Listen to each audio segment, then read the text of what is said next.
So you go back to, say, St. Jerome in the 4th century. He translates the Greek Old Testament and Greek New Testament into Latin. That's the Vulgate. It's the Vulgata, right? It just means like common. So people weren't speaking Greek anymore. They're speaking Latin. And so Constantine says, we need a Bible that people can actually read. So he commissions Jerome to translate the Bible into the language that everybody can read. At the time, though, Jerome doesn't believe that the Apocrypha, so this other group of books in the Old Testament, not the New Testament, are scripture. Ooh, lot going on with this one. I would think maybe he misspoke here, but he repeated it multiple times, so I don't know if he misspoke. But this is also factually not true. He said that Constantine commissioned Jerome to produce the Vulgate. I think he's conflating two different events from two different time periods. Constantine wasn't in the same time period here as Jerome.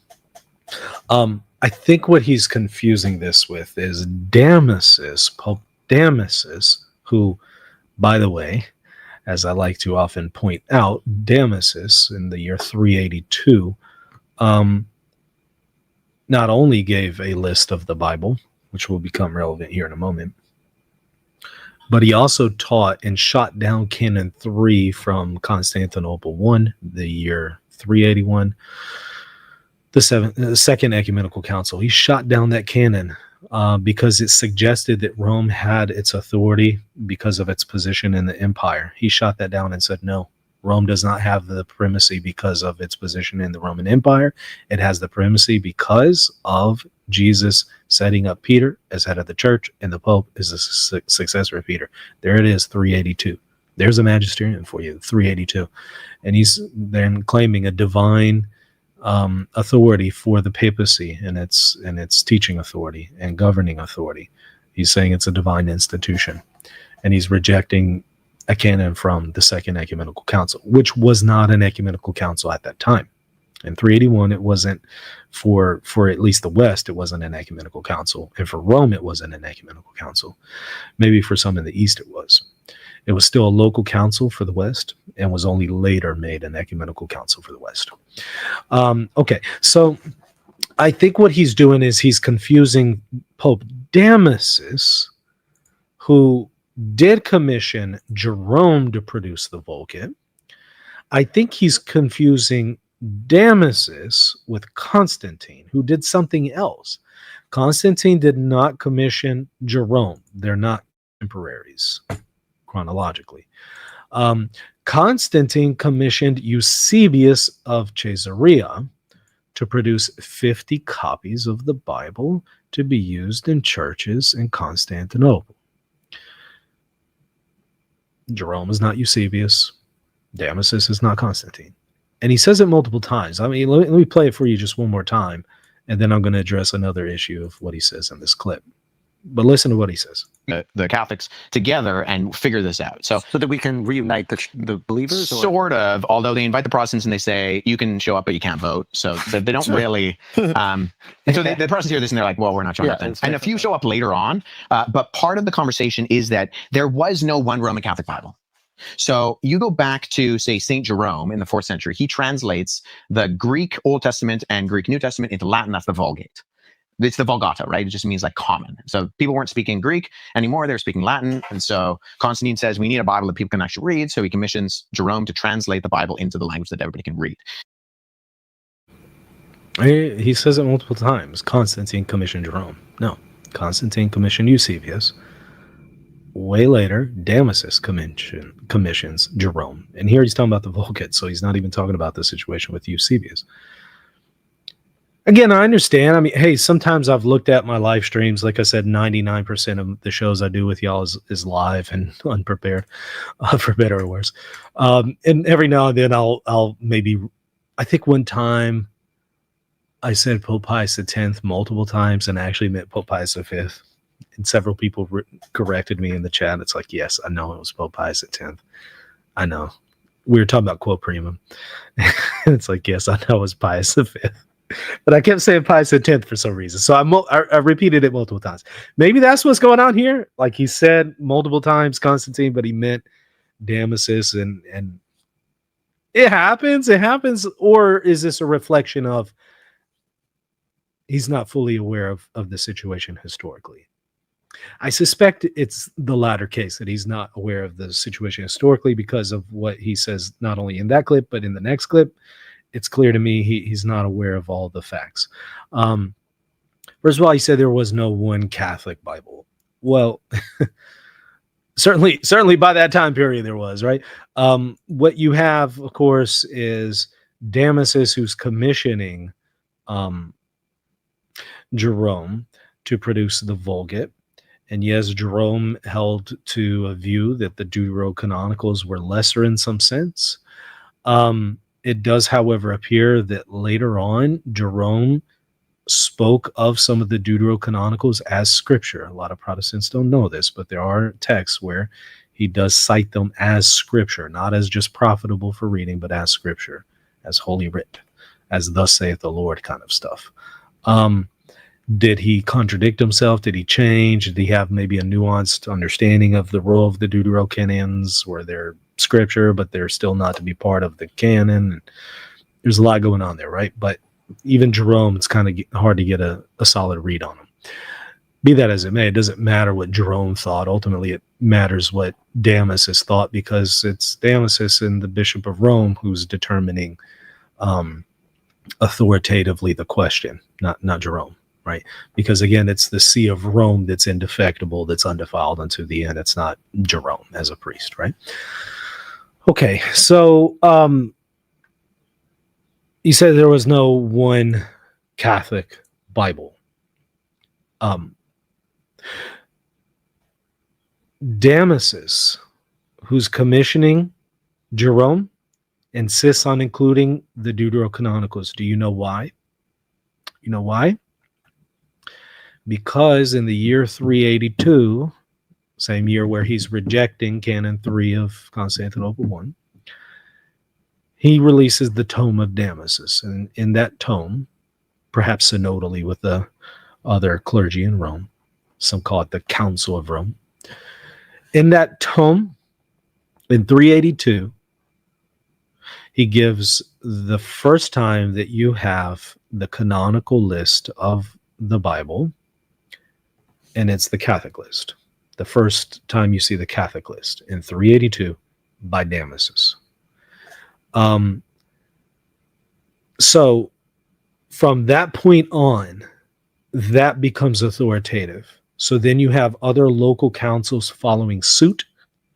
Hippo in 393, Carthage 397, repeating the same canon list. And so at that point, you do have a Catholic, Roman Catholic Bible, if you will, from 382. And very, very few people in the church that was in communion with Rome after Damasus disputed any of those books. Very few. Damascene in the East, in communion with Rome, held to a weird canon. He did have some books that nobody accepts to be canonical. I covered that in a previous video, but there's some outliers here and there. Cajetan right before Luther, or maybe right around the same time as Luther, is contesting the Deuterocanonicals, which I covered in another video, that whole debate between John Eck and Martin Luther. Cajetan is questioning some of the Deuterocanonicals and is rooting that in Jerome's opinion. But on the whole, most accepted the Deuterocanonicals, and certainly Catholic Bibles that were being produced included them. So when he says there was no Catholic Bible, yes, there was. All productions of the Bible after that in communion with Rome would have reflected this. And so what was being used liturgically reflected that. So the Vulgate edition included. So again, Jerome disputed the status of the Deuterocanonicals, but he still included them in the Vulgate because Damasus told him to, and he was going to obey what the church decided. Okay, so it actually, I think, gets worse because watch what he claims next. Let's take a look. At the time, though, Jerome doesn't believe that the Apocrypha, so this other group of books in the Old Testament, not the New Testament, are scripture. So Jerome argues against Augustine, who does believe they were scripture. But there's always this open conversation. The only council that makes any delineation on what scripture is the Council of Trent. So at Trent, that is when the Catholics would call it the deuterocanonical books. And I'm a little disappointed that you didn't use my term, though, which I'm okay with. Sure.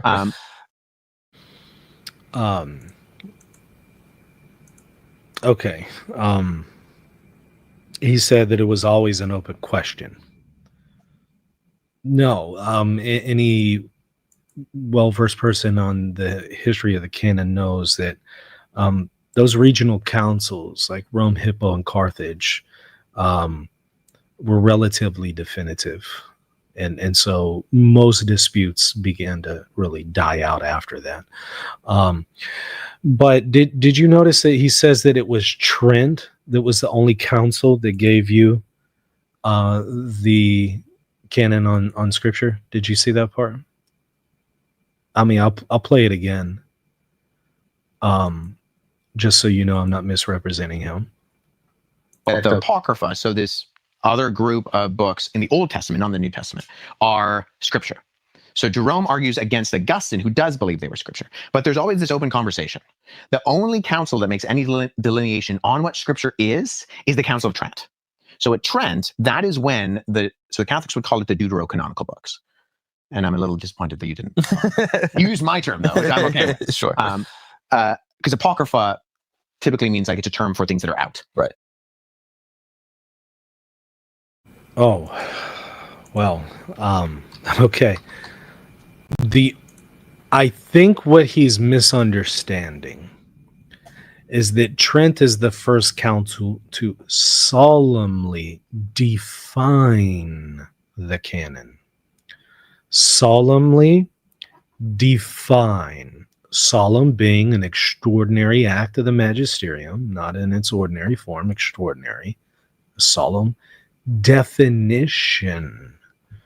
So defining the matter, which means it closes the door on the question and it exercises the charism of infallibility from the Catholic perspective.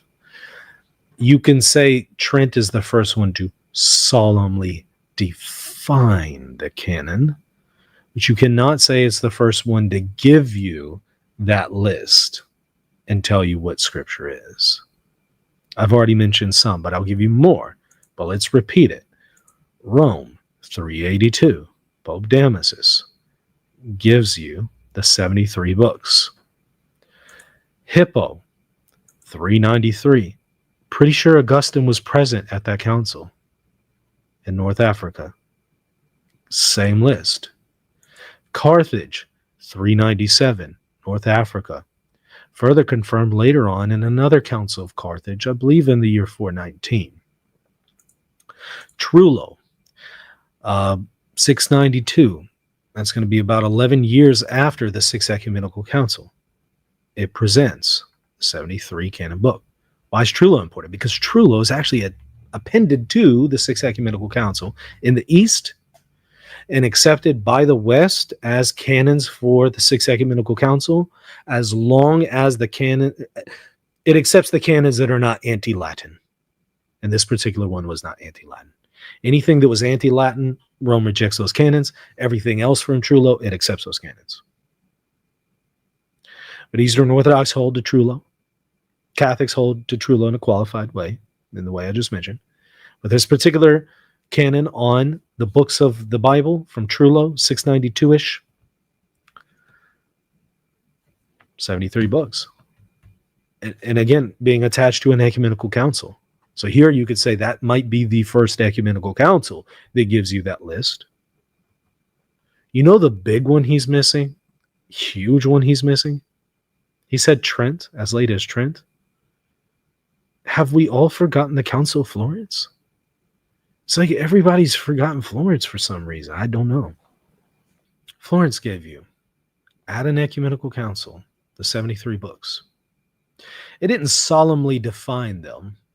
That was the unique privilege of Trent.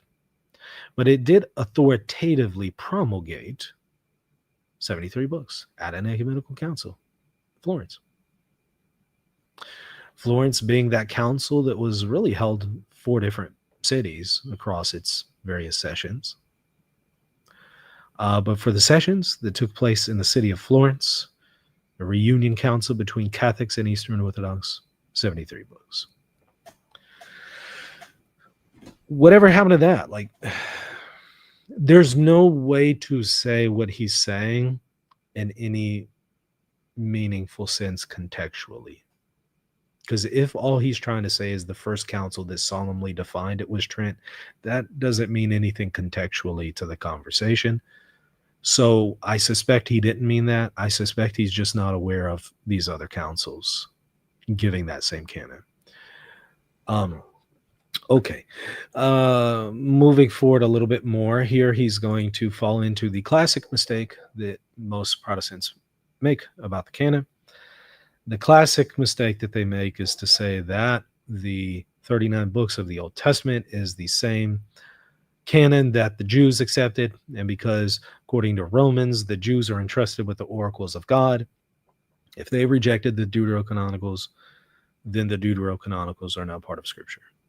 Very common claim among Protestants, but outrageously deficient when it comes to information here. But let's go ahead and explore it. I went to Presbyterian school. That's what Nice. Nice. So the Catholics have 73 books in their Bible. I have 66 in my Bible. The 39 books of the Old Testament that I have in my Old Testament are the same books that the guy that I mentioned before, Josephus, mentions as the books that the Jews consider Scripture. Now, he gives a different number, but it's the same number of books. They're just in a different order. So the Jews order them differently. It's the same today. If you buy a Tanakh, the Torah, Nevi'im, the Ketuvim, what are the books of the Jewish publication, they will have the same books as a Protestant Old Testament. They'll just have them in a different order. So they group the prophets together differently. They don't have First and Second Kings. They have Kings. They don't have First and Second Chronicles. Oh, so it's all the same information. It's just the same books, just different. That's fine. Order. So Luther says, okay, there's all this debate. I'm just going to stick with the core. I'm going to cut out the chaff, and I'm just going to, this is the Bible. However, Luther still includes. Let's pause there and cover that. Gary Machuda has a book called Why Catholic Bibles Are Bigger. May want to check that one out for a deeper dive on Josephus. But there's so many things wrong with what Wes just said. I'm going to go ahead and just to steel man him here for a moment. Just let's assume what he's saying about Josephus is actually historically true. There is a debate on that because there are some things that indicate that Josephus was not entirely reliable when he says that the Jews only hold to the 22 books. And those books that defile the hand were only 22. The ones that were laid up in the temple were only 22 in number. There are some reasons to doubt what Josephus was saying historically. Putting those to the side, however, let's just go ahead and go with that, right? First of all, Josephus is writing after the time of Jesus. There's the added difficulty of going to the Jewish community that rejected Jesus as the Messiah to ask them what the Old Testament is. If they're rejecting the oracles of God that have just come to them in the New Testament, how reliable are they about the oracles of God of the Old Testament? But he might say, well, Romans says they're entrusted with the oracles of God. Right. The problem is, at that time, Jews held to different canons. So the Jews in the diaspora held to the Deuterocanonicals. The Jews within Jerusalem rejected the Deuterocanonicals. Some Jews, maybe the Essene community, held to a very expanded understanding of the Old Testament and the canon of Scripture. Some others held to only the Pentateuch as being canonical. Different Jews held to different canons, even at the time of Josephus. They still did not have a consistent canon. So you can't say, well, they're entrusted with the oracles of God and the Jews held to this. It's not that clear because Jews held to different canons. A better question would be, what canon did the apostles and the apostolic churches hold to? That's a better question. Now, of course, they are quoting the Septuagint. Copies of the Septuagint include the Deuterocanonicals. Does that prove they accept the Deuterocanonicals? Not necessarily. There are some allusions to the Deuterocanonicals, but there's also references to non-canonical books in the Bible. Fair enough. But if you look at the successors of the apostles, even in the 2nd century, they're quoting the Deuterocanonicals as scripture. And that's why you find guys like J.N.D. Kelly, who are Protestants, who write in their own works that the canon of the earliest Christians in the apostolic period was a little bit bulkier than the Protestant canon. Why? Because he recognizes that they did hold to the Deuterocanonicals. You have that reference in many of the apostolic fathers. So the problem here is that he's not engaging all of the data, even if you want to rely on Josephus here, and there are reasons to distrust him. It still doesn't settle the question because different Jews held to different things. So yeah, I think that this doesn't establish what he's trying to say, but let's continue though, because there is a little bit more. Let me share my screen. Here we go. Them in a separate section, which he labels Apocrypha. Mm-hmm. And actually, the First King James Bible in 1611 also did that. So did the Geneva Bible. So did the Bishop's Bible. There's a long-standing history of Bibles that include them because they're written in the intertestamental period between the last book of the Old Testament, Malachi, and the first book of the New Testament. But to say that like Roman Catholics put them in or that Protestants took them out, I think is a little bit messy because there's historical precedence for both lists. But I would say that the strongest evidence, the earliest evidence, is for the 66 that us Protestants stuck with. Because we said, what is scripture to the Jews? And so Paul says the oracles of God are entrusted to the Jews. And so guys like Jerome went back to the Jews and he said, okay, how many books do you have? And they said these. And he said, have you ever considered these other ones scripture? They said no. And he's like, okay, well, that does it for me.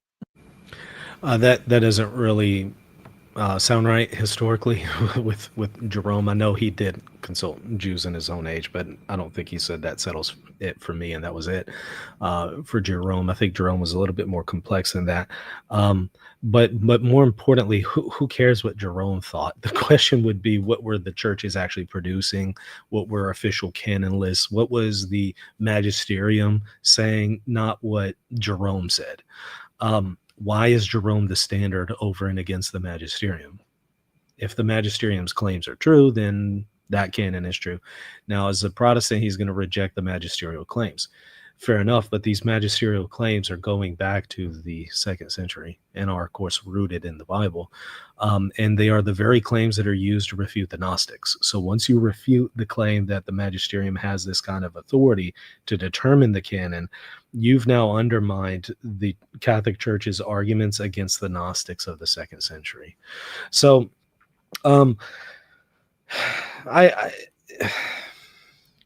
it's a little frustrating listening to this because why would a canon of Jews in the day of Jerome, why would that matter? I mean, we're talking several centuries after Jesus, what Jews at that time deemed to be canonical. Why would it matter? We have evidence that many Jews in the 1st century held to the Deuterocanonicals. So we don't need to go and ask Jews like 4 centuries later, hey, what canon do you have? And have you ever held to a different canon? They're probably not even in a position to tell you what they held to at different places several centuries prior to that. So even if they had said something like that, that doesn't mean anything. We have evidence to the contrary. But why would you ask people who reject the New Testament what books they hold to as canonical? It just doesn't make any sense. Luther's reason for rejecting the deuterocanonicals are horrible reasons. They undermine the reason for accepting the New Testament. Like, if you take his arguments to their logical conclusion, you would need to reject the New Testament as well. And we know historically in his debate with Johann Eck, as I've shown previously, it was kind of flippant in how he did it. He was rejecting the deuterocanonicals because he gets cornered in a debate on the question of purgatory. The Second Maccabees is brought up. And so he then has to start questioning Second Maccabees and the deuterocanons because it undermines his understanding of soteriology. And so it was more pragmatic, his rejection of it. But who also cares about what Martin Luther thinks? He thought that James wasn't canonical and shouldn't be considered part of the canon because James didn't preach Jesus enough. And James was Judaizing. James is, at tension with Paul. And so who cares what Luther thought? But it's really Luther who puts the force behind this notion of questioning the deuterocanonicals. Very few prior to Luther had been doing that for nearly 1,000 years. So, yeah, there's a lot of problems to what Wes is saying here. I get the impression that Wes is shooting from the hip based on common information that he's heard from people in his circles. This is very common for Protestants to do, especially those who come from a Calvinist background or Reformed background. They're not usually listening to what Catholics say and interacting with it in most cases. They're usually just listening to each other and what their arguments are against Catholicism. And so they'll often, in this echo chamber, repeat some of this information. I suspect him just eavesdropping in these conversations over the years. He's just repeating what he's heard from others, but he's never directly engaged and interacted with the primary sources on this question. And again, that's perfectly fine, although it's odd because if your entire community is built on protesting against Catholicism, you should know. You should know this situation more than that. But be that as it may, okay. If you're ignorant, that's fine. But maybe just say, hey, look, this isn't my wheelhouse. I'm not sure. At most just say, well, look, the best that I know, X, Y, and Z, but I don't know a whole lot because I haven't really looked into it.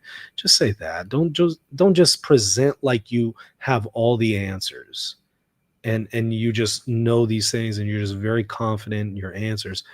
To an audience, an unsuspecting audience that thinks that he's an expert. I mean, the name of the show is Bible Expert, and he's often referred to as a scholar. And I think the difficulty here is that most people aren't in a position to fact check him, and the way he's presenting this so confidently, it's going to mislead them. Hey, thank you so much for watching. I hope you enjoyed the content. Don't forget to hit the subscribe button, the like button, and if you want to support the channel, visit patreon.com/Reason and Theology.